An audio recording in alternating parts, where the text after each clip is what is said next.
ابراہیم پر ٹھنڈی ہو جا.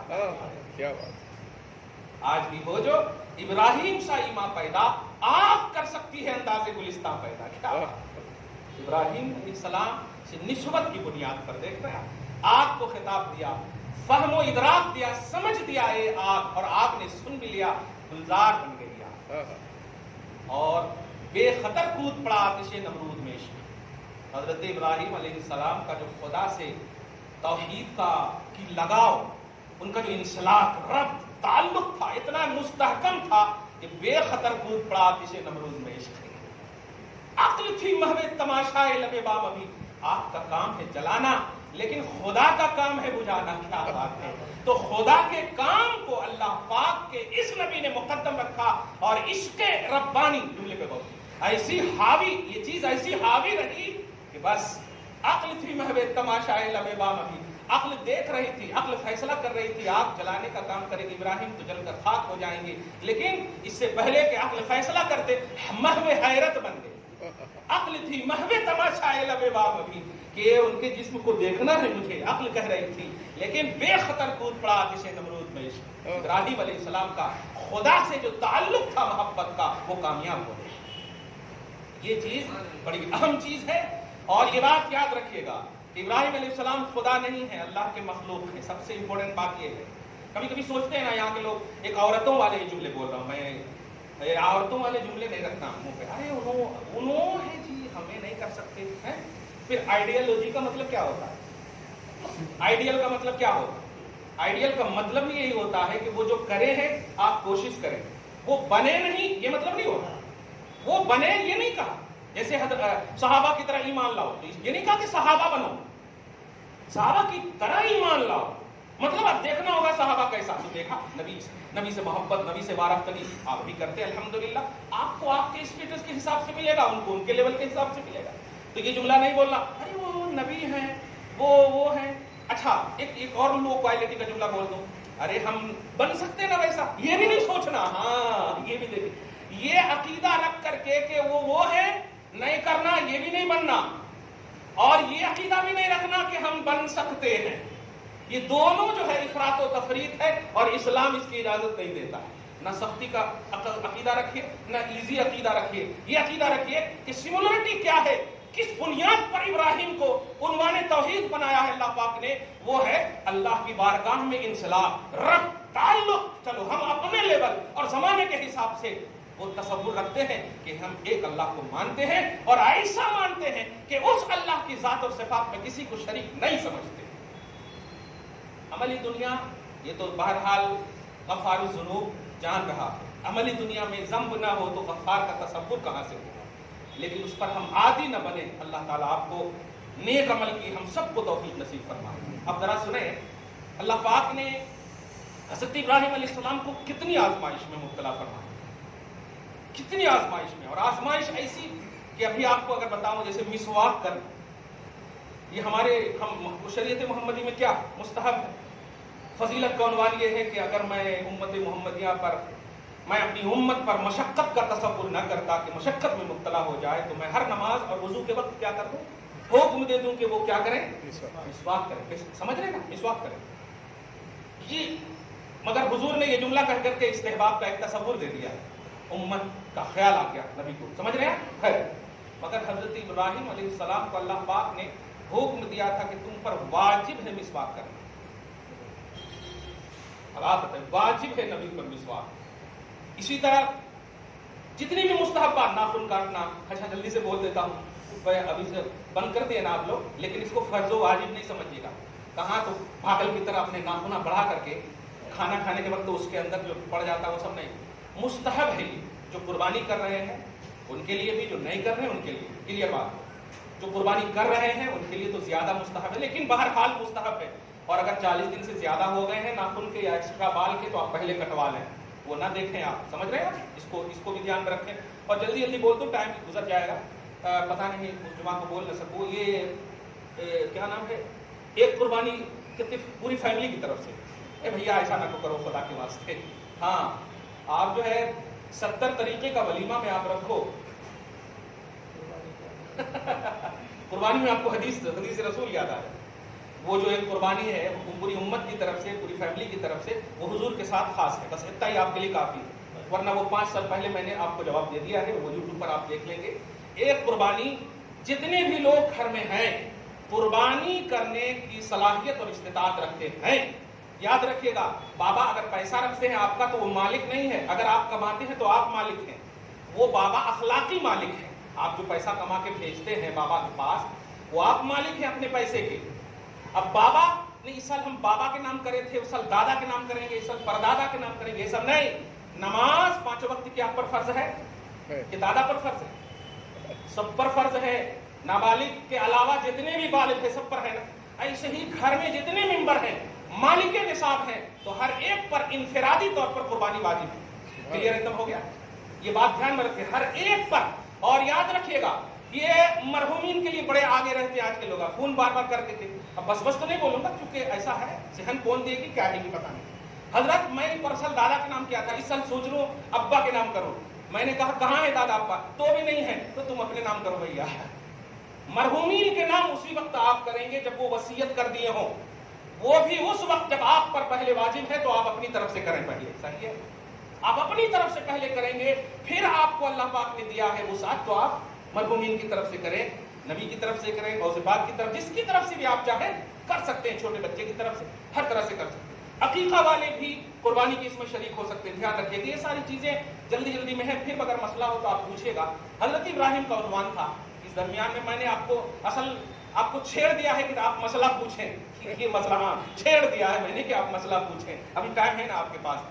حضرت ابراہیم علیہ السلام آزمائش ان پر واجب کر دیا تھا. ایکسٹرا بال، ناخن، مسواک، یہ ساری چیزیں. آپ دیکھیں کلمات کی تفسیر میں سورہ بقرہ کی آیت نمبر 124 میں تو 10 چیزیں حضرت عبداللہ ابن عباس نے گنائی ہے. یہ سب واجب تھا.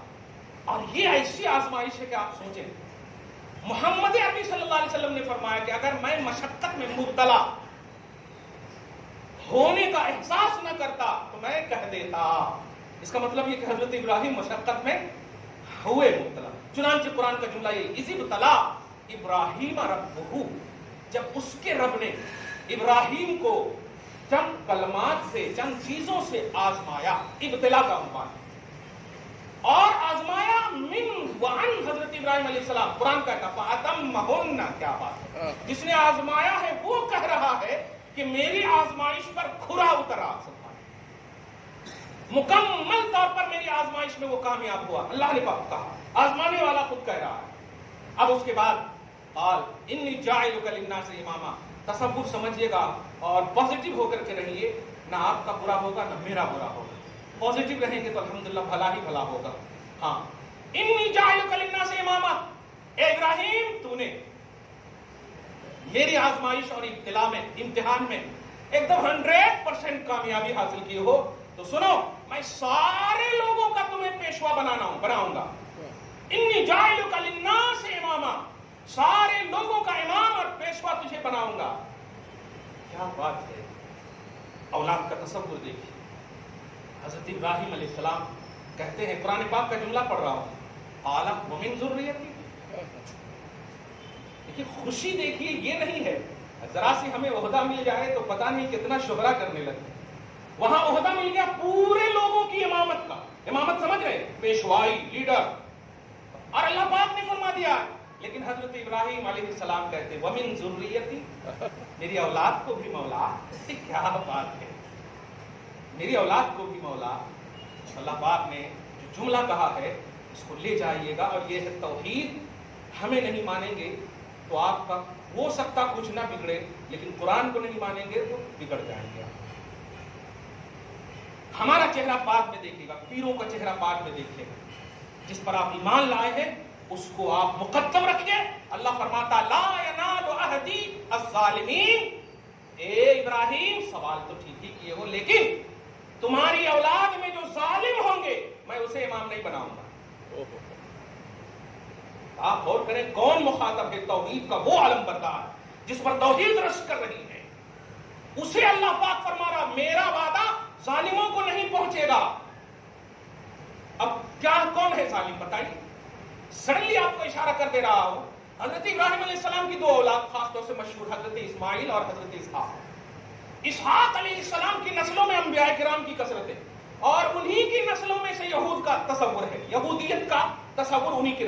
اللہ پاک گویا اس طرف اشارہ کر رہا۔ میں تفصیل میں نہ جا کر ایک جملہ بولنے جا رہا ہوں کہ منصب امامت اور منصب جو اللہ پاک عطا کرتا ہے، یا جو بھی منصب، فرض کریں میں اس منصب پر ہوں تو میرے منصب پر آنے کے لیے میرے جیسا بننا پڑے گا۔ یہ ہے، اس لفظ پر غور کریں آپ۔ میری اولاد پیدا ہو اور کھڑی ہو جائے، گدے پہ بیٹھ جائے آ کر کے، یہ نہیں ہے۔ اس آیت نے یہ ذہن دیا ہے، ابراہیم میں تجھے جو منصب عطا کیا ہوں، اگر اس منصب کے تحت تیری نسلیں ہوگی میں ضرور انہیں بھی پیشوا بناؤں گا، میں انہیں بھی پیشوا بناؤں گا، لیکن اگر نسلیں اس منصب کے لائق نہیں ہوگی تو میرا وعدہ ان کو نہیں پہنچے گا۔ کچھ سمجھے آپ کیا کرتے آپ لوگ؟ پیر صاحب کے بیٹے بھی ہیں، ناک سے نکٹی بھی نکل رہے ہیں تو پاوا چومیں، ہم انکار نہیں کر رہے ہیں، چومیے، لیکن خدا کے واسطے جس بنیاد پر پیر بنائے ہیں آپ ذری سی جھلک ان کے اندر دیکھیے۔ کیا امام حسین نبی کے نواسے، قرآن کے نص کے مطابق نبی کے بیٹے نہیں ہیں؟ نبی نے صراحت فرما دی کہ حسین، واہ استقامت میری، حسن علم کا عظیم فضل لیا ہے، فرما دیا یہ دونوں آدھا میرے آدھا اوپر، سمجھ رہے میری طرح ہونے کے باوجود۔ لیکن آج قرآن پاک، حدیث پاک کا مطالعہ کریں تو حسین کی ساری زندگیاں جو توحید اور رسالت کی جو ریئلٹی ہے وہ نبی کے تحت نظر آ رہی ہے، نبی کے تحت نظر آ رہی ہے۔ باخبر رہے آپ، نسبت اپنی جگہ پر ہے، لیکن وعدہ الہی منصب جس کو ملتا ہے، جس منصب کا وہ اللہ پاک نے اسے اہل بنایا، ان کی نسلیں اس منصب پر اگر فائز ہوں گی تو وہ عہدہ انہیں ملے گا، نہیں تو نہیں ملے گا۔ یہ نبی کو اللہ پاک نے فرما دیا ہے۔ ان بات کو سمجھیے، یہ کوئی وراثتی جملہ نہیں ہے، یہ لیاقت کا جملہ ہے، یہ اہلیت کا جملہ ہے، یہ صلاحیت کا جملہ ہے۔ میرے جاہل بیٹے کو آپ مسلح پہ کھڑا نہیں کر سکتے۔ نہیں، حضرت کے بیٹے ہیں نا، حضرت کے بیٹے ہیں، حضرت نہیں ہے، حضرت کے بیٹے ہیں، حضرت نہیں ہے۔ اس بات کو جمعہ، چاٹی، فیض، برکتیں ایک دم ملیں گی آپ کو۔ آپ تو ہم وہ قوم ہے کہ اگر نسبت ہو جائے پتھر کو تو ہم جا کر کے حج کرتے ہیں تو پتھر کو چومتے ہیں، لیکن کیا فتویٰ کبھی حجر اسود سے پوچھتے ہو آپ؟ امامت کے لیے حجر اسود کو کھڑا کرتے ہو آپ؟ کبھی مرید حجر اسود سے ہوئے آپ؟ تصور لیتے رہا ہوں میں۔ اہلیت سمجھیے، اپنی جو نگیٹیوٹی ہے فکر میں اس کو نکالیے، توحید کے باب میں جو اسٹرانگ تصور دیا اللہ پاک نے وہ سمجھیے۔ اللہ پاک نے حضرت ابراہیم علیہ السلام کو آزمایا، کھرے اترے، منصب امامت ملی، اولاد کے بارے میں سوال کیا، اللہ پاک نے یہ فرمایا جو اولاد تیرے تصور پر کاربند ہوگی میں اسے دوں گا، اور دیا اللہ تبارک تعالیٰ نے۔ نسلوں میں جو نبیوں کی جو کثرتیں ہیں، کیا بات ہے۔ لیکن ایک اور اشارہ کر دے رہا ہوں جو مزے کا اشارہ ہے، اسماعیل علیہ السلام حضرت ابراہیم علیہ السلام کے بیٹے ہیں، لیکن اسماعیل کی نسلوں کو آپ دیکھیں گے تو صالحین تو پورے نظر آئیں گے لیکن نبی صرف محمد نظر آتے ہیں۔ اسماعیل کی نسلوں میں آپ دیکھیں گے تو صرف محمد ایک نبی ہے۔ کیا بات ہے، اور کر رہے ہیں آپ، اللہ پاک نے کس طرح سے آپ کے نبی کا انتخاب کس انداز میں فرمایا۔ اچھا ایک جملہ اور بول دے رہا ہوں، بہت توجہ سے یہ جملہ سنیے گا۔ میں نے بہت ساری مسجدوں میں دیکھا ابراہیم علیہ السلام نے اپنے باپ کی بھی، مطلب یہ کہ ان کے باپ مشرک تھے، اس طرح سے باتیں آتی ہیں، حالانکہ صدیوں سے باتیں کہی جا رہی ہیں اور ہر بار آتی ہے تو آپ کے پاس اگر آئے تو توبہ استغفر اللہ پڑھ لیں۔ حضور پاک صلی اللہ علیہ وسلم جس نسل سے آئے ہیں، یعنی حضور کی جو اصل ہے، سمجھ رہے ہیں، حضرت آدم تک، مثال کے طور پر دے رہا ہوں، محمد ابن عبداللہ ابن عبد المطلب، یہ جو اوپر کے شجرے ہیں نا، عبداللہ کے بیٹے، پھر عبد المطلب کے بیٹے، یہاں سے لے کے جاتے جاتے عدنان تک شجرہ کتابوں میں ملتا، پھر عدنان سے لے کر کے حضرت اسماعیل تک، پھر ابراہیم علیہ السلام سے لے کر کے حضرت آدم تک، یہ جو جتنی اصل ہے نا یہ سب موحد مسلمان ہیں۔ سبحان اللہ، کلیئر بات ہو گئی۔ یہ سب کیا ہے؟ حضور جس سے تشریف لائے، حضور جو کا جو نوری نطفہ ہے، وہ جو آیا ہے منتقل ہو کر بطن آمنہ میں، وہ کسی بھی مشرک کے اندر اللہ نے نہیں رکھا، کسی بھی کافر کے اندر اللہ نے نہیں رکھا۔ تیری نسل پاک میں ہے، بچہ بچہ نور کا، تو ہے عین نور، تیرا سب گھرانہ نور، عین نور۔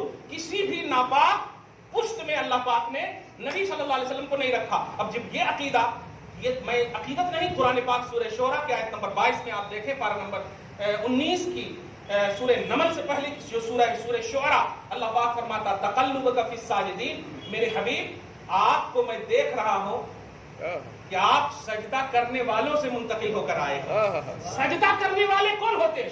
مشرک تھوڑے ہی ہوں گے. جب اللہ کہہ رہا ہے سجدہ کرنے والا تو اس کا مطلب یہ کہ اللہ کا سجدہ کرنے والا، اور اللہ کا سجدے کرنے والا موحد ہی ہوتا ہے، توحید پرست. تو حضور صلی اللہ علیہ وسلم کے اوپر جتنے بھی ہیں حضرت ابراہیم تک، تو اب حضرت ابراہیم بھی تو باپ سے آئے نا. تو اگر حضرت ابراہیم کے باپ کو مشرک کہیں گے تو گویا حضور کا جو نسب ہے، جو نسل ہے، ماننا پڑے گا معاذ اللہ کہ آپ بھی ایسے آئے. نہیں تو پھر یہ عقیدہ ختم ہو جائے گا. من صلب طاہر الی صلب طاہر، یہ حدیث کے الفاظ بھی ہیں، میں پاک پشت سے پاک پشت تک منتقل ہوتا رہا ہوں. پاک پشت سے پاک پشت تک منتقل ہوتا رہا ہوں. تو حضرت ابراہیم علیہ السلام، پارہ نمبر سورۃ الانعام میں ایک آیت ہے، وَإِذْ قَالَ إِبْرَاهِيمُ لِأَبِيهِ آزر، آزر سے اللہ پاک نے فرمایا، حضرت ابراہیم نے نقل کر رہا اللہ پاک کہ آزر اپنے باپ آزر سے. یاد رکھیے گا عربی کا جملہ اب جو ہے یہ باپ کے لیے استعمال ہوتا ہے اور چچا کے لیے بھی ہوتا ہے، لیکن ریل باپ کے لیے والد استعمال ہوتا ہے. والد اب جو ہے باپ اور چچا دونوں کے لیے استعمال ہوتا، اسی لیے کہا جاتا العم بمنزلۃ الاب، چچا جو ہے باپ کی منزل میں ہوتا، تو اب کی منزل میں ہوتا ہے، اب کا درجہ. تو اب کا جو عرب کا جو محاورہ ہے اسی محاورے پر اترا ہے کہ یاد کرو جب ابراہیم نے اپنے چچا آزر سے کہا، تو جہاں اب کا جملہ ہے اس سے آپ مغالطہ میں نہ پڑے. یہ ہے قرآن میں نہ ایسا بولتے، دیکھو اب بولے تو باپ، اب بولے تو باپ، قرآن میں ہے نہ کہتے، یہ سب میں نہ جائیں ورنہ پھر دیکھ لیجئے گا حضور پاک صلی اللہ علیہ وسلم کی نسلوں اور اصلوں پر کتنا بڑا ریمارک آئے گا. یہ عقیدہ آپ رکھیں گے گمراہ ہو جائیں گے. اس لیے اب حضور کے حضرت ابراہیم کے پھر باپ کون ہیں تو بتا دے رہا ہوں، ان کے باپ کا نام حضرت ابراہیم علیہ السلام کے والد گرامی کا نام تارخ ہے. کیا ہے؟ تارخ. تو الف زبر تا ریخ ہے، ریخ پیش رخ، تارخ یا تارخ دونوں ہے تفسیر کی دنیا میں. تارخ نام ہے، یہ موحد ہے، مسلمان ہے الحمدللہ. سمجھ گئے آپ؟ بہرحال یہ ابراہیم علیہ السلام کے تصور کا پیمانہ تھا. آپ جو ہے توحید کی دنیا میں آباد رہیے. یہ کیا بک رہے ہیں، کس طرح بک رہے ہیں، یاد رکھیے گا یہ ارباب سیاست آپ کے لیے آئیڈیل نہیں ہے. صحیح مخلص متقی پرہیزگار علماء مشائخ یہ آپ کے لیے آئیڈیل ہے، ان سے آپ جڑے رہیے. یہ سر خرید مولویوں کے پیچھے نہ جائیے، سیاستدانوں کے جملوں پر دھیان مت دیجیے.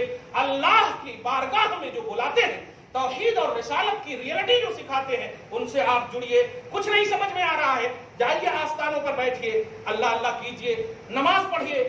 آپ جو حج کا عنوان ہے، زکوٰۃ کا عنوان ہے، دیگر چیزوں کا عنوان ہے، یہ کیجیے. آپ کبھی بھی میڈیا کو دیکھ کر کے مس یوز مت ہوئیے میرے بھائی. نوجوانوں کبھی بھی اس طرح کی حرکتیں کرنے سے پہلے مصطفیٰ کو یاد کر لینا. نبی ہجرت کیوں کیے یاد کر لینا. مکہ والوں نے نبی کو مکہ سے جانے کے لیے کیوں کیا یاد کر لینا. مکہ تشریف لائے کیوں کیا یاد کر لینا. غزوات اسلام میں مصطفیٰ نے اپنے ہاتھ میں ایک مرتبہ بھی تلوار نہ اٹھائی یاد کر لینا.